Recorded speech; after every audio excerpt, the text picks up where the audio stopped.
నమస్తే. నేను నాగశ్రీ. నాగశ్రీ డైరీస్‌కి స్వాగతం.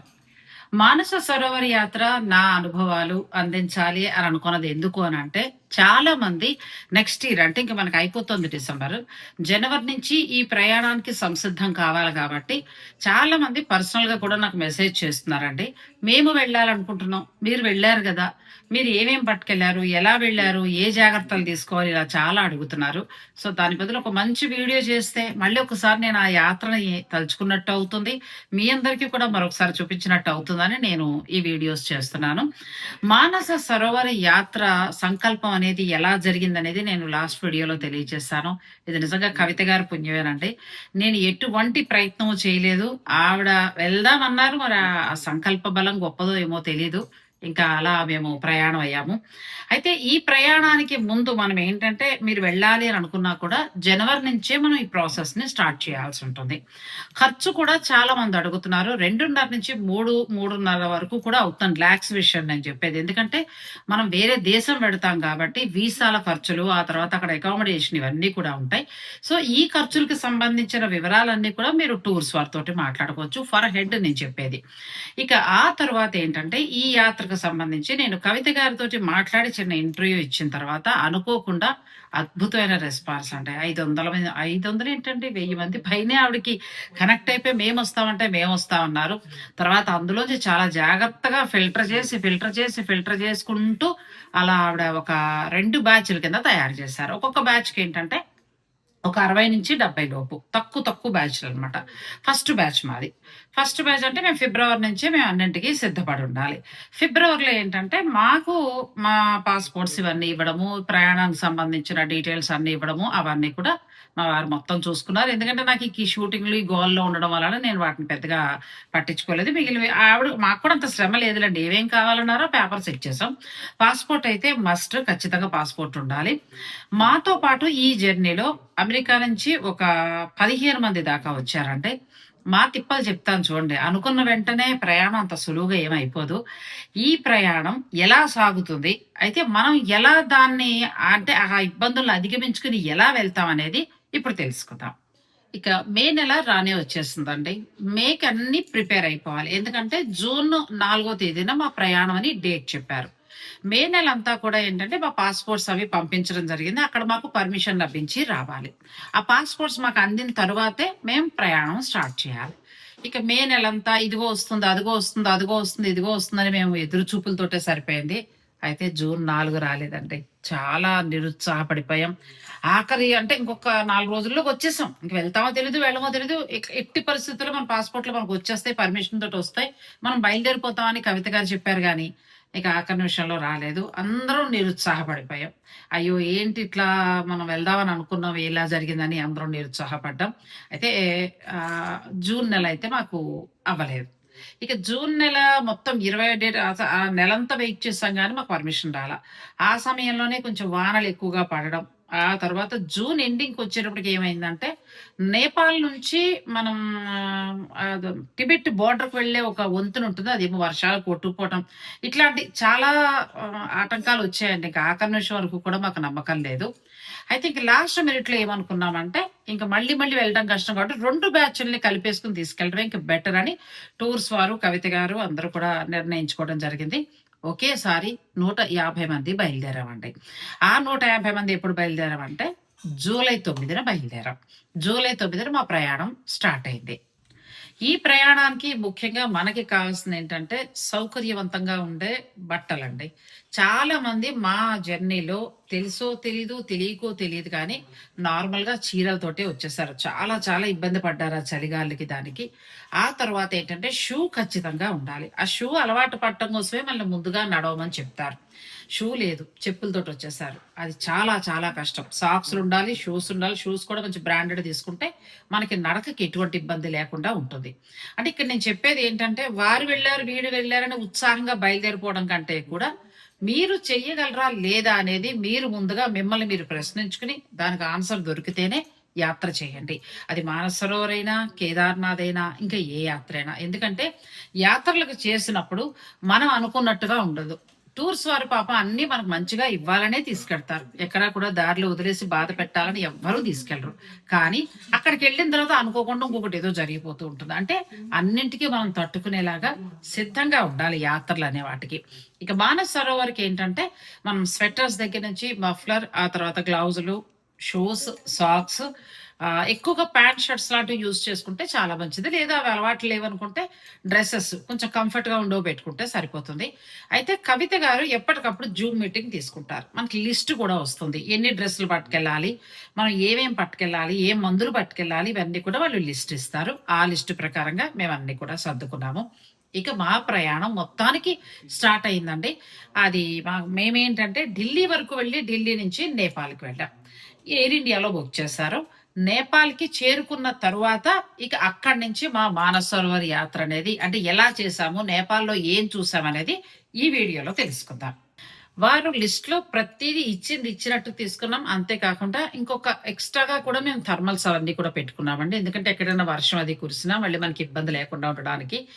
ఈ జర్నీలో థర్మల్స్ చాలా బాగా ఉపయోగపడ్డాయి. ఈ థర్మల్స్ అనేవి మనకి ఎటువంటి మనం ఇన్నర్ షోరూమ్స్ మనకు షోరూమ్ ఉంటాయి కదా! మామూలుగా జాకీ కంపెనీలా ఏవో బ్రాండెడ్ ఉంటాయి.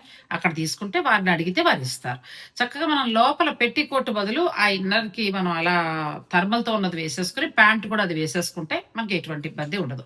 అయితే నేపాల్ వరకు అవసరం లేదు. నేపాల్ తర్వాత నుంచి నేను చెప్పేది.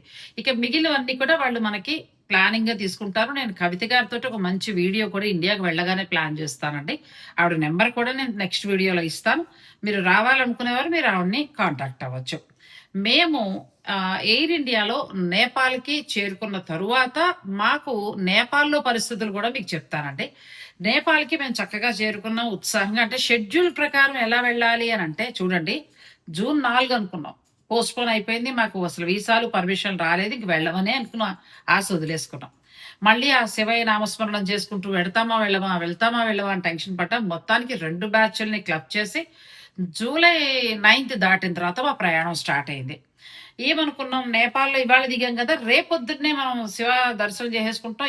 ఎల్లుండి పొద్దున్నే బయలుదేరిపోతాం అనుకున్నాం. అలాంటి వాళ్ళం మాకు వర్షాల వలన వంతెన అది పడిపోయి అంటే బ్రిడ్జ్ లాంటిది పడిపోయి నేపాల్‌లోనే 3 రాత్రులు ఉండిపోవాల్సొచ్చిందండి.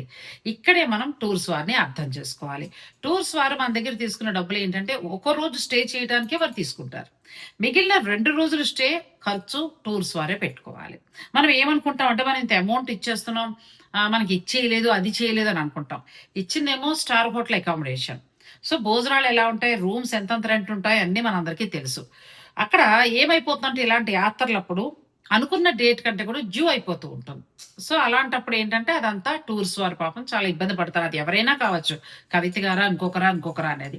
అంటే ఈ జర్నీలో అంటే ఇలాంటి జర్నీస్ చేసేటప్పుడు లోపాలు వెతుక్కుంటూ వెళ్ళడం కంటే కూడా మనకి ఎంత కంఫర్ట్‌గా ఉంది, వీలైనంతలో ఎంత కంఫర్ట్ దొరికింది, ఎలా అడ్జస్ట్ అవ్వాలనేది మనం అలవరుచుకోగలిగితే ఈ యాత్రను మనం చాలా సునాయాసంగా చేసేయగలుగుతాం.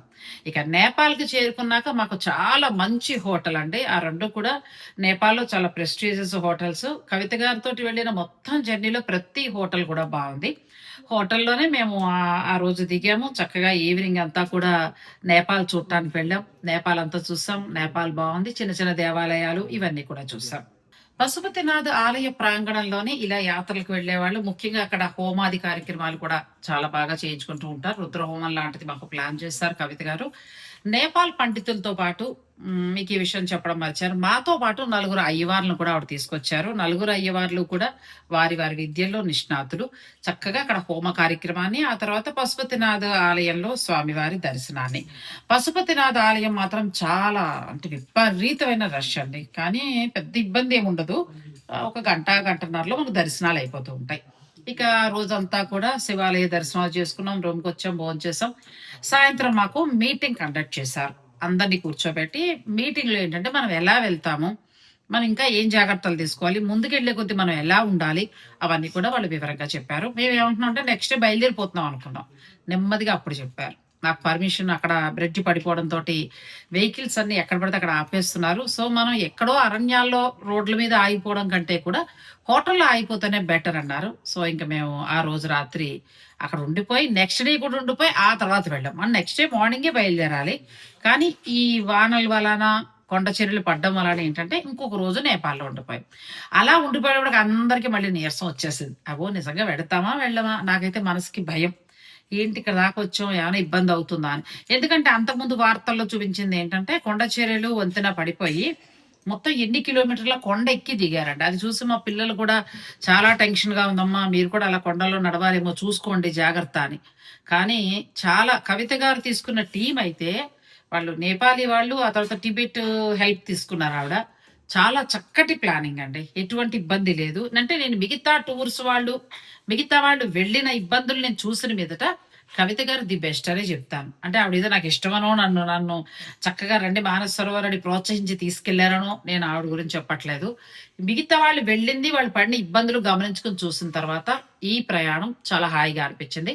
రెండో రోజు కూడా ఇంకా అలాగే లోకల్ గా సైట్ సీయింగ్ ఇంకా ఏమేమి ఉన్నాయో మళ్ళీ అమ్మవారి టెంపుల్స్ ఇవన్నీ కూడా ఉన్నాయండి. అక్కడ మనకి శక్తిపీఠం ఉంది. శక్తిపీఠం కూడా మనం దర్శించుకోవచ్చు. అలాగే చిన్న పెద్ద ఆలయాలు చాలా ఉంటాయి నేపాల్లో. మీ ఓపిక ఉండాలి అంతే. ఓపిక ఉంటే మీరు హాయిగా తిరిగి అన్నీ కూడా చూడొచ్చు. ఫుడ్ కూడా ఏంటంటే కొంచెం నేపాలీ వాళ్ళ స్టైల్‌లోనే ఉంది కానీ పర్వాలేదు. మనకి భోజనానికి దగ్గరగానే ఉంది. మొత్తానికి నెక్స్ట్ డే బయలుదేరిపోతాం అనుకున్న వాళ్ళం 3 రోజులకు పైగా మేము నేపాల్‌లో ఉండిపోయాము. మూడో రోజు తర్వాత తెల్లవారుజామున మా బస్సులన్నీ బయలుదేరాయండి. నేపాల్ నుంచి టిబెట్ బోర్డర్‌కి వెడతాం. అక్కడ ఉంటుంది అసలు కథ. 2014 వరకు మేము ఈ దారిలోనే వెళ్ళామండి. ఈ దారి ఇక్కడ జ్ఞానం వరకు కొడారి మీదుగా వచ్చి బార్డర్ లో వెయిట్ చేసి తెల్లవారి పొద్దున ఇమిగ్రేషన్ టైం కి ఇక్కడ నుంచి బయలుదేరి వెళ్ళిపోయేవాళ్ళం. సో ఇప్పుడు ఈ 10 సంవత్సరాల నుంచి 2014 తర్వాత 15లో భూకంపాలు వచ్చి ఈ న్యాలం నుంచి కొడారి నుంచి నేపాల్ వెళ్లే మధ్యలో ఏవైతున్నాయో ల్యాండ్ స్లైడింగ్ అయి మొత్తం రోడ్డు కొలాప్స్ అయిపోతే అన్ని బ్యాచెస్ ఆపేశారు. ఆ సంవత్సరం తర్వాత 15లో ఏం చేశారంటే మే జూన్ లో వెళ్లాల్సిన వాళ్ళను ఆగస్టులో హెలికాప్టర్స్ పర్మిషన్ ఇచ్చారు. సో అప్పుడు ఏంటంటే మన నేపాల్ నుంచి డైరెక్ట్ టిబెట్ బోర్డర్ లో హెలికాప్టర్స్ షిఫ్ట్ చేసేవాళ్ళు. అప్పటి నుంచి హెలికాప్టర్స్ 15, 16, 17, 18, 19 వరకు హెలికాప్టర్స్. 19 లో కొత్తగా రోడ్ వేశారు. కానీ ఆ రోడ్ లో ఇక మేము ఇక్కడ కొత్తగా వేసిన రోడ్ ఎట్లా ఉంటుందేమో అని మేము పట్టించుకోలేక వెళ్ళలేదు. మనం 20 తర్వాత కోవిడ్ లేదు 5 years దాకా. లాస్ట్ 2023 నుంచి ఎన్ఆర్ఐస్ కి మాత్రం పర్మిషన్స్ ఇవ్వడం మొదలు పెడితే ఆఫ్టర్ కోవిడ్ ఆ రోడ్ నుంచి తీసుకెళ్లారు. ఇమ్మేరు కేరు నుంచి సాగా వెళ్ళిపోవడం అలా ఉండేది. ఇప్పుడు మనం కూడా అదే రోడ్డు బుక్ చేసుకున్నాం. సడన్ గా మనం రాత్రి అన్ని వచ్చాయి అనుకునేసరికి ఒక మనకు బ్రిడ్జ్ కూలిపోయింది. కొత్తగా దారి లేదు. నేపాల్ సైడ్ నుంచి టిబెట్ కి వెళ్లే మధ్యలో ఏదైతే ఫ్రెండ్షిప్ బ్రిడ్జ్ అంటారు మొత్తం కొట్టుకుపోయింది. ఇప్పుడు కొట్టుకుపోయేసరికి ఇప్పుడు మనకి దారి లేక 2 రోజులు ఆగిపోయాం ఏం చేద్దామని చెప్పి. సో ఈ పాత దారి ఏదైతే ఉంది ఇది ఓన్లీ ట్రాన్స్పోర్టేషన్ ఉపయోగిస్తున్న దారిని ఓపెన్ చేసి వాళ్ళు 2 days టైం తీసుకొని మళ్ళీ ఇక్కడ నుంచి ఎందుకంటే మెయిన్ ఫస్ట్ రెస్క్యూ చేశారు. అక్కడ చిక్కుకుపోయిన మానసరోవరంలో నుంచి వచ్చే వాళ్ళందరినీ చిక్కుకుపోయిన వాళ్ళని ఈ దారి నుంచి మళ్ళించి వీళ్ళని తీసుకొచ్చింది చూసుకుని సేఫ్ ఉంది అన్నాక అలో చేస్తారు. బట్ ఇప్పుడు వరకు కూడా ప్రెసెంట్ సిచ్యువేషన్ లో ఇంకొక 1 week 10 days వరకు కూడా ఇప్పటివరకు ఎవరికైతే పర్మిట్స్ ఇచ్చారో వాళ్ళకి వీసాలు స్టాప్ చేశారు.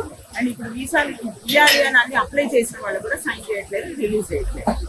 ఎందుకంటే ఇదంతా క్లారిటీ అయ్యి ఉన్న వాళ్ళని ఫస్ట్ పంపిస్తేనే కానీ కొత్త వాళ్ళను అలో చేయటం లేదు.